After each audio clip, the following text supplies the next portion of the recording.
Welcome to the Women Living Well After 50 podcast. I'm Sulon Carrick and I'm passionate about inspiring, motivating, supporting and informing women over 50 to embrace this exciting time of life.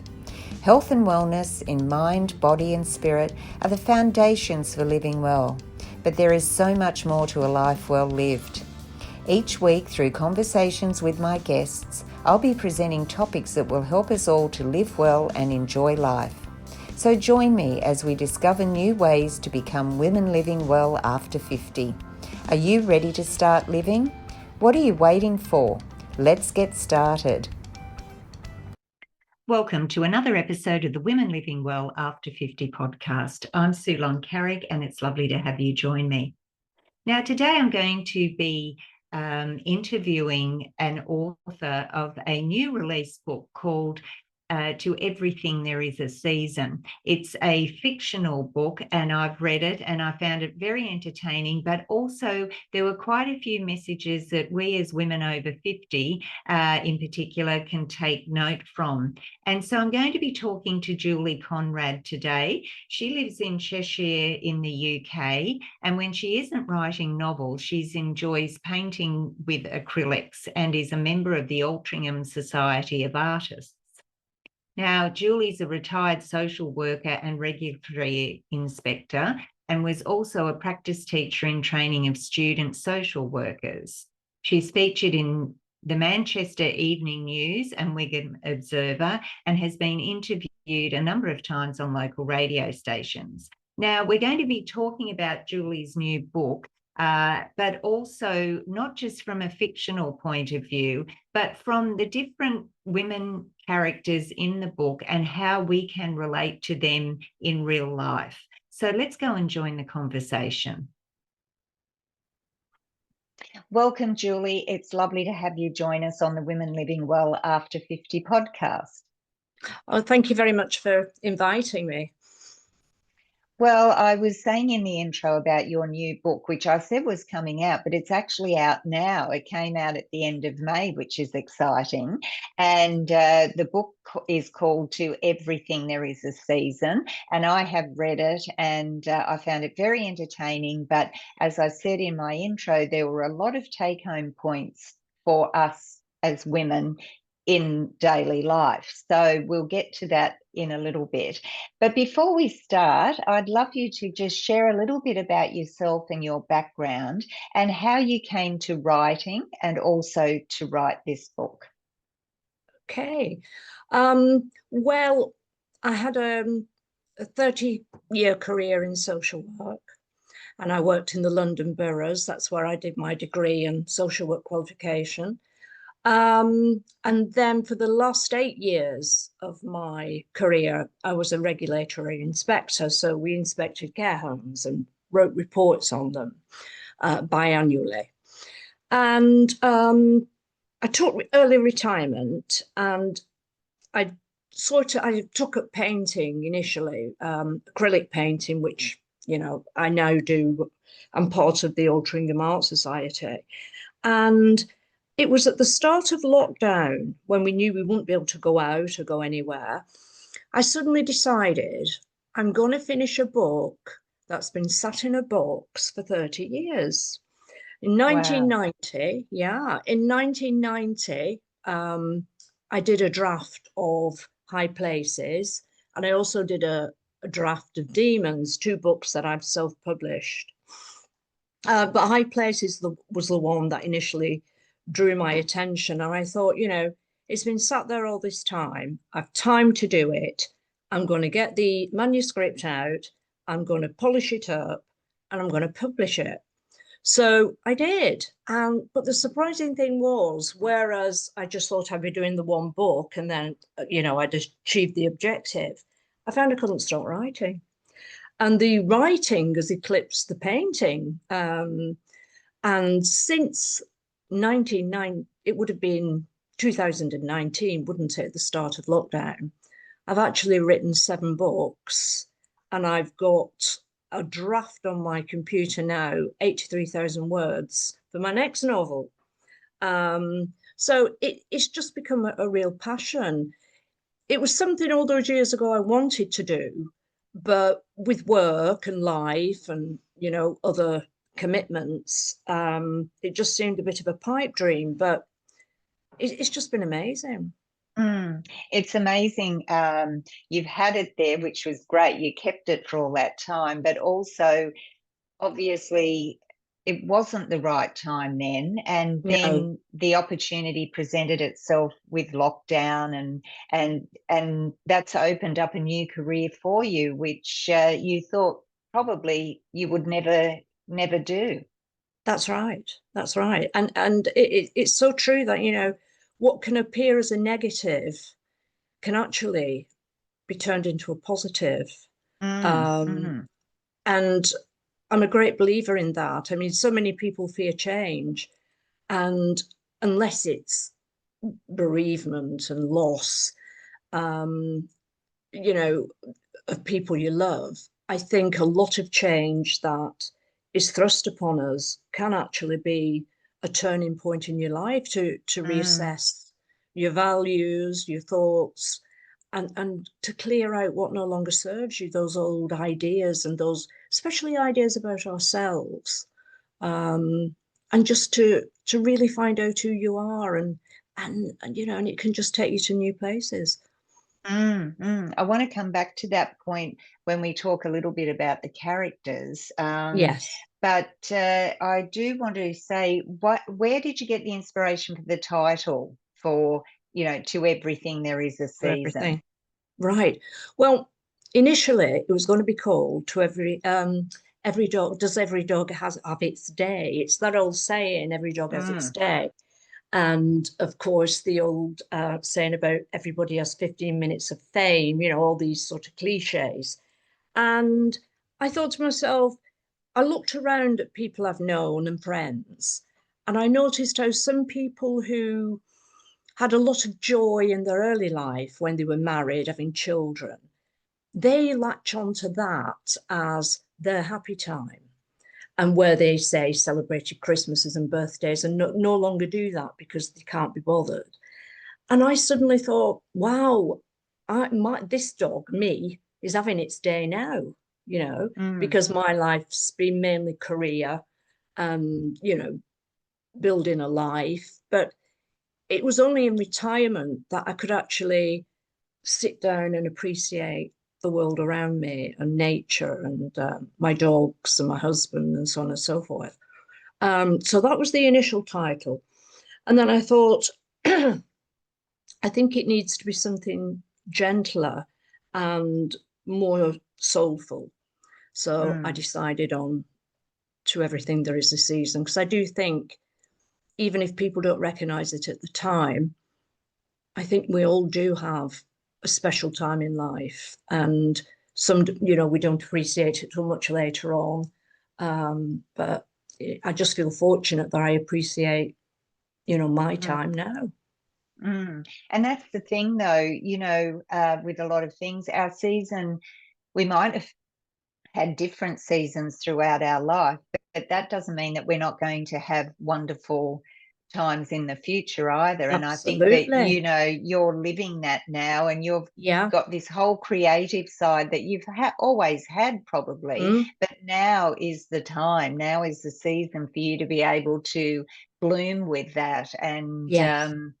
my word of the year is bloom, Yes. living life in full bloom. And I just think that there's so much more to come, that Yes. you just have to look at this continual changing of the seasons in our lives, but it just keeps going on, and there's so much more to look forward to.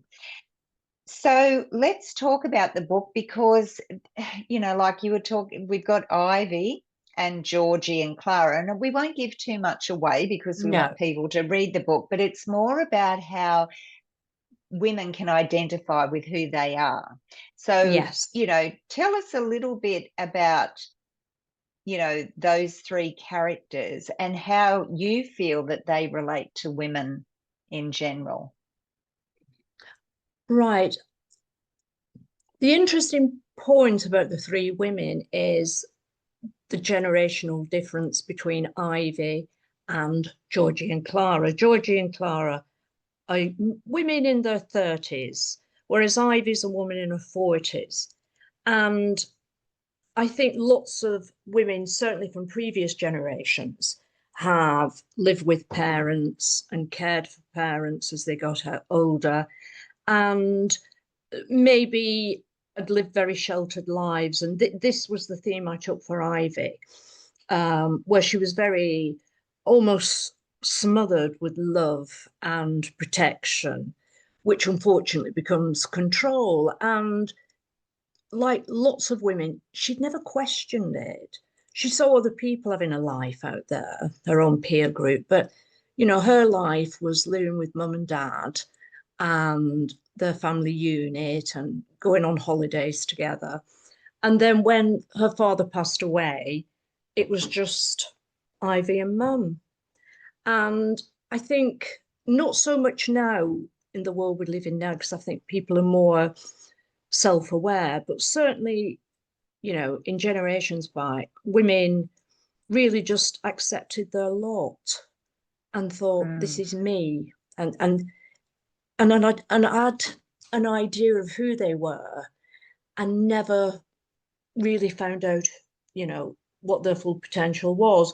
So Ivy was that character that I've seen working in offices and, you know, who really think this is me, this is my life, this is it for me. And all the fun and joy and love and romance is for other people out there. So that's where Ivy came from. So I suppose I do want to draw on experience, but when I write, I get a real inner feeling of the person. And I really empathize with them, and I really feel that sort of sadness they must feel of having half a life. I don't know if that answers your question about Oh Ivy. yeah, no, Yeah. that's fine with Ivy. Georgie has a little bit more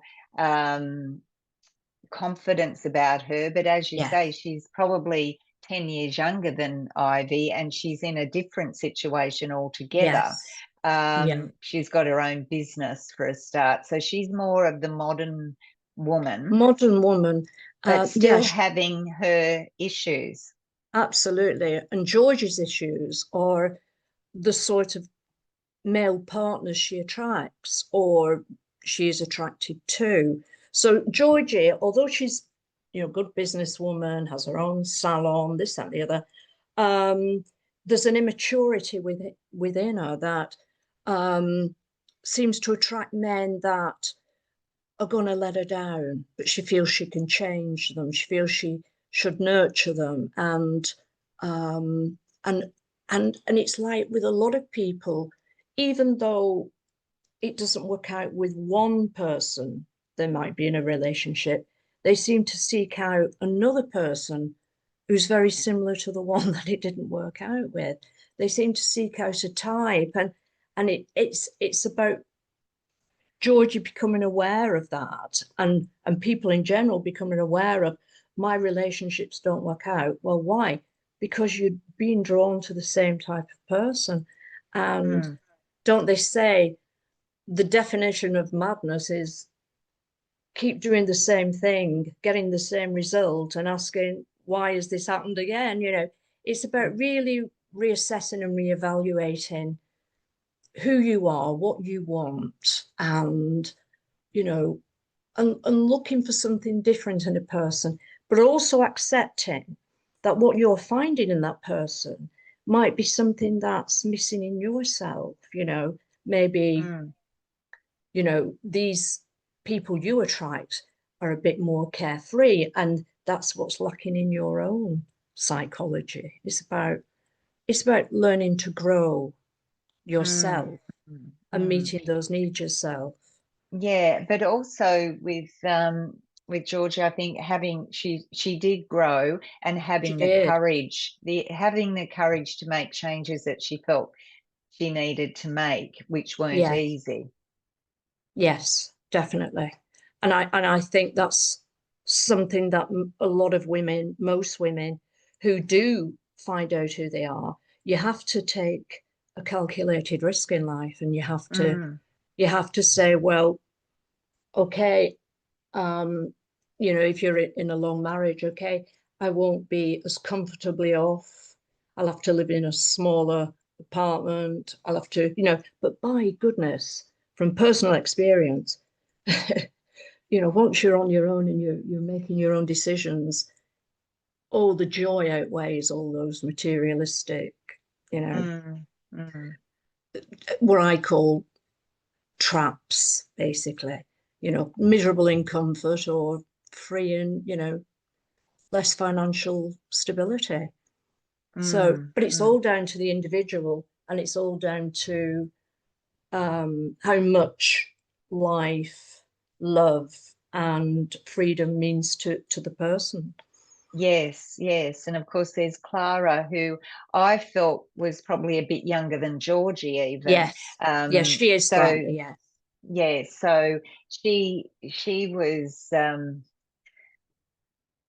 she was a bit of a surprise actually in the end. I'm not going to give that away No, either, but I no, like the twist that you perhaps brought in, that you might have thought one way, but perhaps she's surprised us a little bit. But I think again she did grow, but she went through, she had to go through not so pleasant things in order yes, to grow. And yeah, that's again where people feel they don't want to change because it's not easy. yeah, And you've got to, if you really value yourself, you have to try and overcome that fear. yeah. And it is very, very scary for people. I mean, life is scary, Mm, people crave security and people crave love. But if you're in a situation where there is no love and you don't feel contentment, then you know you've got to make changes and take little yeah. baby steps first. Mm, mm. Yeah. It's not easy, as you say, because there are women that don't have that confidence, and they don't know what to do because they've probably been in a relationship where someone's looked after everything, and Mhm. they're now on their own, and they think, oh, what am I going to do now? So I Yeah. don't want to go down that path. I'd rather stay with the devil I know than Mhm. not, and just put up with it. So, but I did like the way that these characters grew. Mm. The three of them all had their different problems to deal with, but they all grew in their own way. Yes, And that showed that they deep down they had that inner strength. And I think we've all got that, haven't we? It's just we have. sometimes we keep it hidden too far Yeah. inside. Yeah. Yeah. I agree with that. And I think, I do a lot of research, not necessarily on the characters, but on the framework of where people are in their lives. I mean, part of my work in my career, was psychology and counseling and psychotherapy. So I have a real insight into inner workings of people, but equally with other things I'm researching. You look at the history of women and the oppression that's been on women all our lives, to be carers, to put everybody first. They're all things people hear and know mentally. But, it's really hit me, spiritually, just how difficult it's been for women to hold everything up and tolerate everything. I mean, there wasn't even equal pay, not in my childhood. And you think, goodness me, now is the time. Now is the time, Mm. especially for women approaching retirement who are thinking, what will I do? Now is the time to tap into that inner potential and go and discover what Yes. what appeals to you, what nurtures you, be it painting, artwork, dressmaking, dancing, aerobics, nature walks, rambling. I mean, there is a whole host of things, and they're just the very beginning. You know, Mm, mm. um, Yeah. And I think if we bring that forward to say women who've retired, Mm. sometimes we feel we've got to be doing it all at once. And Hmm.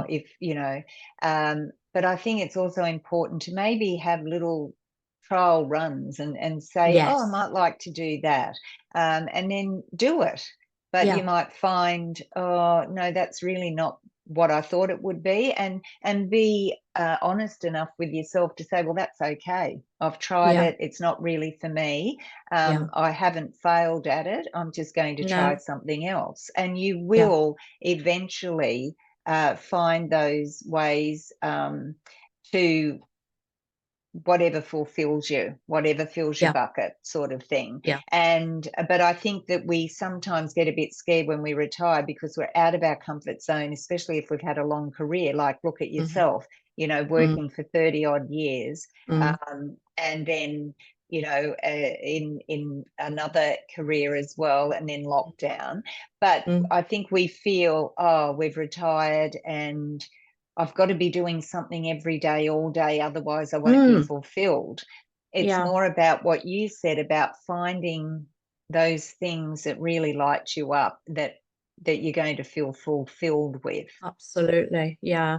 I think you're right. I mean, when people think of retirement, they think of long, empty days.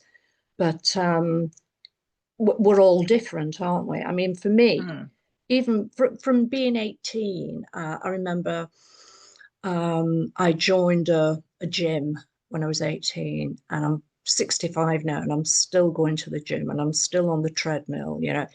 I love it. And I think mm, fitness, I can honestly say, has kept me sane, mm, because we all have trials and tribulations. We all have bereavements. We've all inner wounds. And, it's about finding an outlet, finding something that, really wakes you up and makes you feel alive. And mm, for me, fitness was definitely that. And mm. also with a gym, you meet so many people who are like-minded, and you make good friends and lots of acquaintances. And that's why it's something that I've done all these years. And I Mm. still do, and I would never stop going. But, No, various different women have different things they enjoy doing too. And that's it's right. And finding it's finding what resonates with you, isn't with it? you, Yeah. exactly, and not being comparing yourself, because it's easy to fall into the comparison trap of going, oh, well, she's doing that, so I should do that, even though I don't Mm, like it. Or social media says we should be yes. doing this, we should be doing that, you shouldn't be wearing this, you should be Mm, wearing that. And you tend to follow along instead of saying, well, hey, mm. that's not me. And I think No, we have to just find out who we are and be absolutely. authentic to ourselves. And Yeah, once you do, I think there's a big weight that gets lifted off you. absolutely. And I think that does, for a lot of women, me including, um, I am just happy with me. I don't want to Mm, look like these people who are supposed to look superb. I feel superb because I am me. I'm happy with me. I'm healthy, love it. fit, and I don't engage in um, tittle tattle on social media. I don't listen to the news anymore. I get the headlines. I know what's going on in the world, but I don't get emotionally hooked in with it because I can't change it, and it ain't going to do me any good. Mm, Um, you do have to learn to protect yourself emotionally from all this we're bombarded with all the time, all this misery and suffering in the world. You know, it is dreadful, but there's no point me getting, upset and drawn into it and writing posts and whatever you, because it isn't going to change anything. You really no, do have to start with yourself and look after yes. yourself. Yeah, Yeah. no, I totally agree with that. I just wanted to touch on a few points before we get too far along.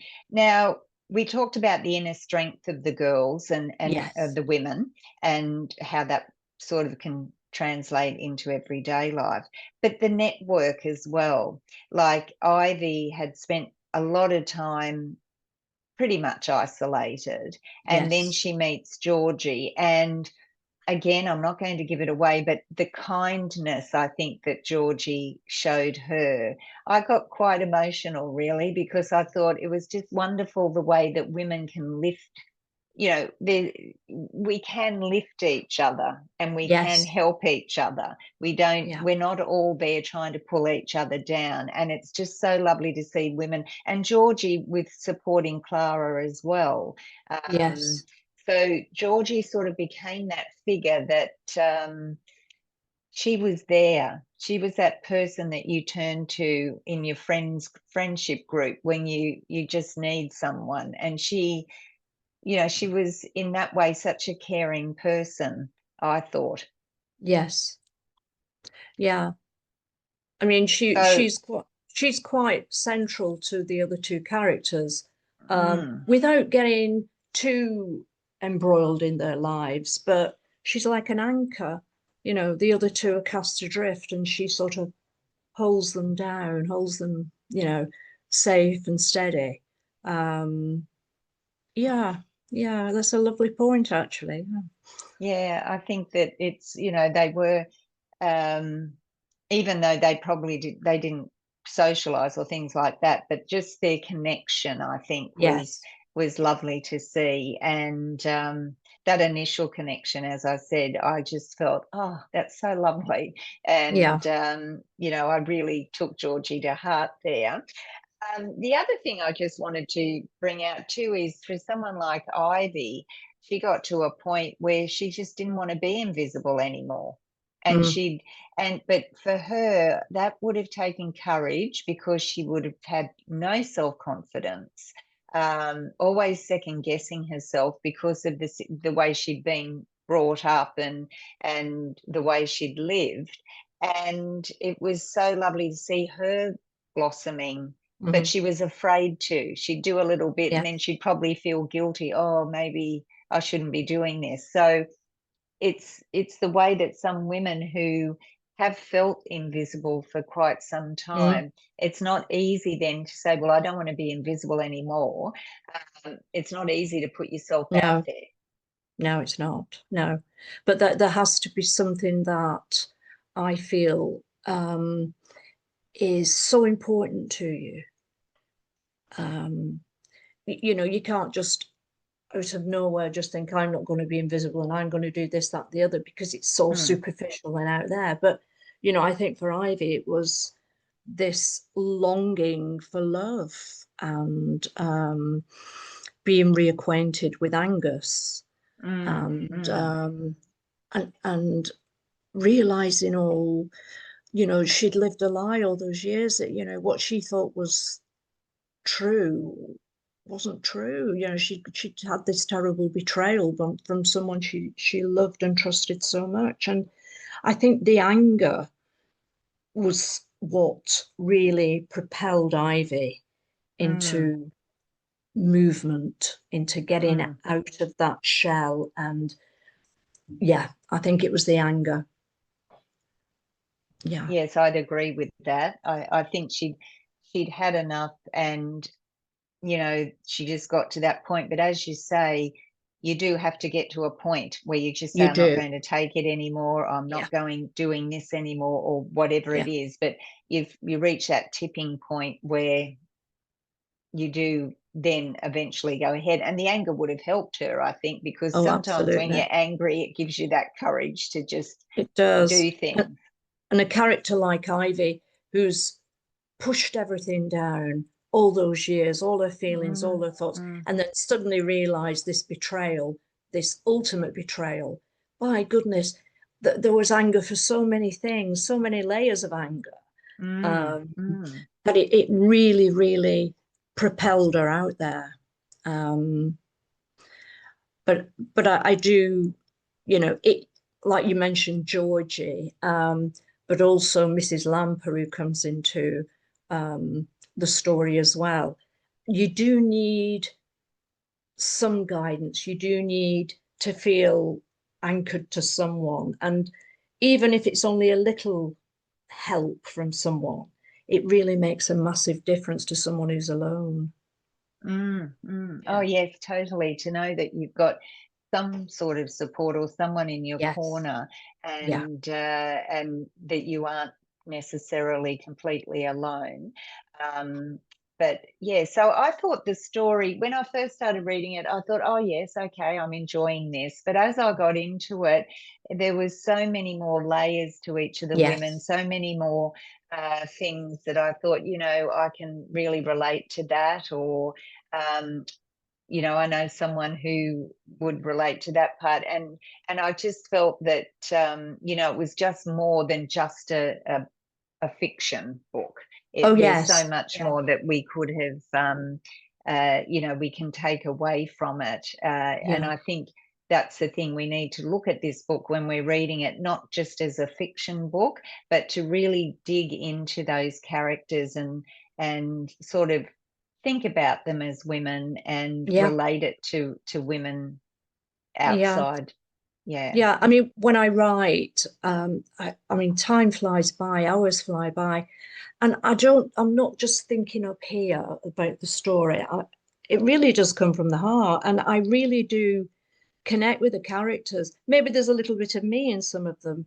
There's certainly little bits of other people in it, but I just know they're human beings, and I know what their ultimate goals are, and I see all the obstacles that are against them all, throughout their lives, and it's like a process, and I really connect with them, and I love my characters. I love them, Mm, and whatever choices they make within the story is because of where they are at that point in time.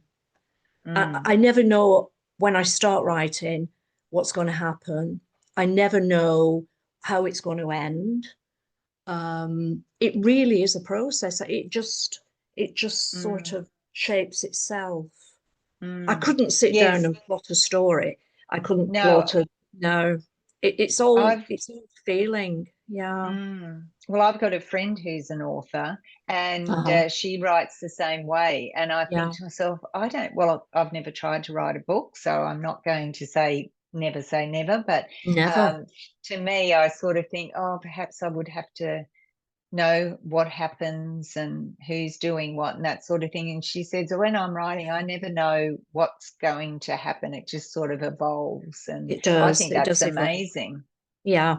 And it's really, I mean, when I'm in the middle of a book, I'm editing at the moment on another book, but when I'm in the middle of it, I can't wait to get back to the laptop. I really Mm, can't wait to get back to, what's going on, and where are they going to go next? And it does, it really is a creative process. It's not like brain work where this will happen and that will happen. It's nothing like that at all. And I find it so rewarding. And it must be, what am I trying to say? If you don't really know what's going to happen, it's a lovely surprise for you at It the end is. to see Yeah. how it develops out. Yeah. Absolutely. Yeah. Mm, mm. Well, look, we're coming towards the end of our interview now, Julie, and it has been lovely to discuss the book with you and how it relates to women as well, and the characters. And since I've been talking to you, I think I know them even more now. Yes. So before we go, I do have a question that I'm going to ask you that I ask all Mhm. of my guests. But before that, is there anything that you'd like to mention or leave the listeners with, any bit of advice, or on a, like you've started a new career, Mhm. any advice that you could give our listeners today who are thinking about maybe writing a book or maybe doing something completely different? Yeah, I think you've just got to do it. You know, it, rather than thinking too much about it. If you want to write, just start writing. And by that, I mean, if I'm starting a new book, I sit down at the laptop, I think about, let's say, a character, and I'll start writing about that character. And then I'll bring in another character. And what tends to happen is the initial character you brought in, which you thought might be the focus of the book, becomes really secondary to a new character that you develop further along the line. And equally with painting, you know, just paint, just do something abstract, just enjoy the process. Don't worry what it's going to look like at the end, because no one can just produce something great immediately. It's about pleasure and enjoyment in the process. I love that. Yeah. Um, and I think the real word of advice I would give to people, and it's taken me all these years to do it, is be kind to yourself. Be kind to yourself, be compassionate to yourself. Don't give your energies away to things you can't change through reading lots of things on the news, which is spin and, you know, upsetting. Pull in, look after you, nurture yourself. And everybody's got a different way of nurturing themselves. Mine are my dogs. They really ground me, and I love them so much. They're our family. And I think it's about finding a safe haven within your home, within yourself, and do things that make you happy and treat yourself, you know, to nice things. Well, They don't have to be big things, just little things. well, I think you've just answered my question that I was going to ask you, but I'll ask it anyway. And Go you on. may say I've answered it, but anyway. So it's just, what does being a woman living well after 50 mean to you? Oh, it's wonderful. It means discernment. Yeah. I'm discerning on what I read, what I believe. Um, and it's about having my own little bit of heaven on earth, really. My garden, my dogs, my husband, appreciation for life and nature, um, and not getting wrapped up in worldly issues, just bringing it all safely home. And it's just, I suppose it's just nurturing, self-nurturing, and putting me first. Yeah, putting yourself, or not necessarily first, but on an even Well, keel with the ones you love, looking after you. yes. Yeah. Yeah. Oh, that's great. That sounds really good. Well, look, it's been a pleasure having you join me today, Julie, all the way from the UK. I do get to meet some interesting women from all over the world, so I'm very lucky with that. I will be putting the links to the book and everything in Thank the you. show notes, and I'd encourage everyone to look for To Everything There Is a Season by Julie Conrad, because it is a great read. And now, after we've had our conversation, I'm sure that you will get a lot more out of the book as well. So thanks again, Julie, for joining me. Thank you. It's been a pleasure. Thank you. Well, I really enjoyed that interview with Julie Conrad, discussing her book, To Everything There Is a Season, but also how it relates to us as women. It is a fictional book, but I did come to really get to know Ivy, Georgie, and Clara. And I think that we had a really good conversation, not just about the book, but lots of things that we can take home and think about for ourselves as women. I particularly liked her idea of saying to enjoy the process, pleasure and enjoyment in the process, and having self-nurturing for ourselves. So I hope that you enjoyed the conversation today, and that you'll share the episode with a friend. And that's it for now. So until next time, remember to live well, enjoy life, and most of all, be a woman living life your way. Bye for now.